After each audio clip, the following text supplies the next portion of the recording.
Hello everyone, welcome back to Track 848. It's good to have you back again. If you have a cracked Ducati single-sided swing arm, you've come to the right place. Today, I'm going to show you how to completely remove your swing arm and have it repaired. Some of you may remember that I completed the drill and tap project on my swing arm back in the summer, and during that process, we discovered this crack, which is about 30 to 35 millimeters long. So let's go ahead and jump in on this. You need to remove your rear wheel, and technically what you really need to do before you start is figure out how you're going to raise up the rear end of your motorcycle. Some people like to put a bar through the frame and hold it up with some stands. Others like to use the rafters in their garage with some straps to hold up the bike. I'm going to use my rear sets and some jack stands. These are fixed rear sets. They don't fold, so I can do it safely with those. You need to remove the rear brake caliper. That's what I'm doing here. And this really is a pretty straightforward project. Nothing's really too hard, except for one item that I'm going to show you in just a minute. Remove the rear nut from the sprocket side. In my particular case, I'm going to go ahead and remove my chain because initially my plan was to remove this swing arm and replace it with a used one. That actually ended up changing, and you're going to see in just a couple of minutes what I ended up doing. So now we can go ahead and remove the swing arm pivot bolt, and it comes out relatively easy. Mine was pretty dry. You're going to see in a minute the swing arm pivot as well. It was pretty dry. Now I'm going to remove the sprocket, and I have a quick change carrier. And there is a spacer in there. Make sure you don't lose that. At this point, the axle slips right out, and then you can attack that very stout snap ring that I was telling you about. This is probably the hardest task in connection with this project. So take your time and be careful with that.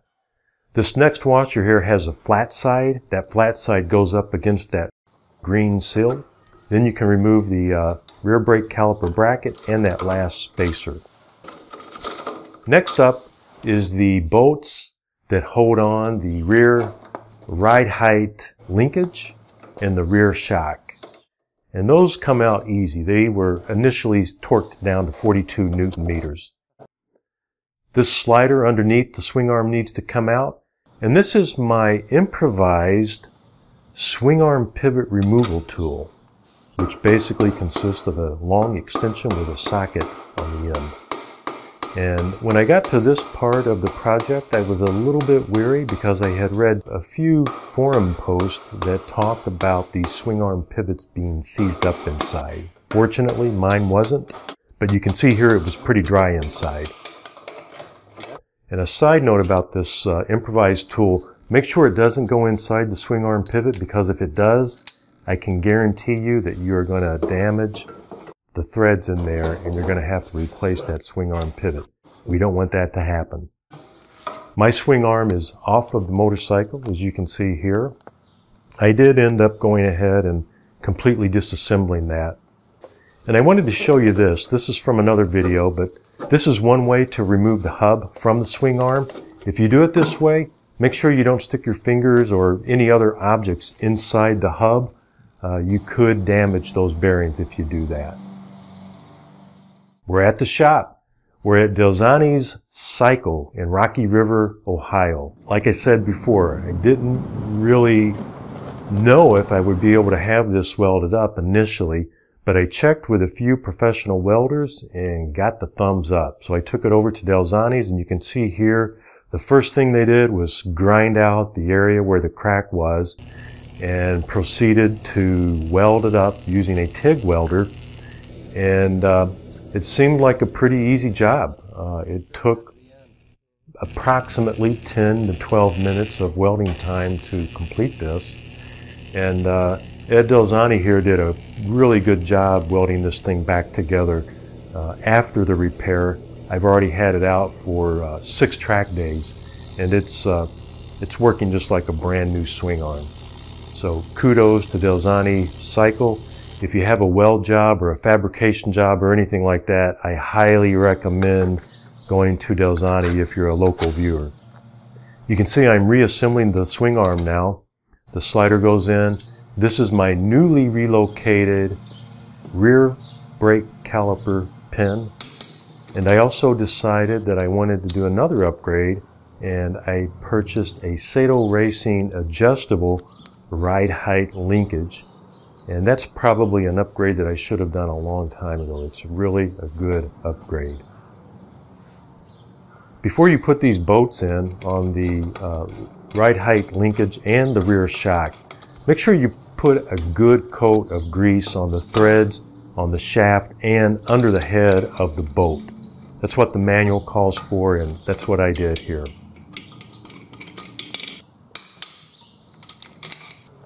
So you can see that we have the swing arm reassembled and ready to be reinstalled back onto the motorcycle. One thing that I want to point out here, when you slip this in there, make sure that the rear shock is actually leaning forward like this. And if you do that, it's going to slip in there relatively easy. I needed something to hold this up on the stand that I had there. It was a little bit too short, and this deep end socket worked out just perfect for that. Okay, it's time to lube up this swing arm pivot, and make sure you put a real good coat of marine grease on there. That's going to keep the moisture out.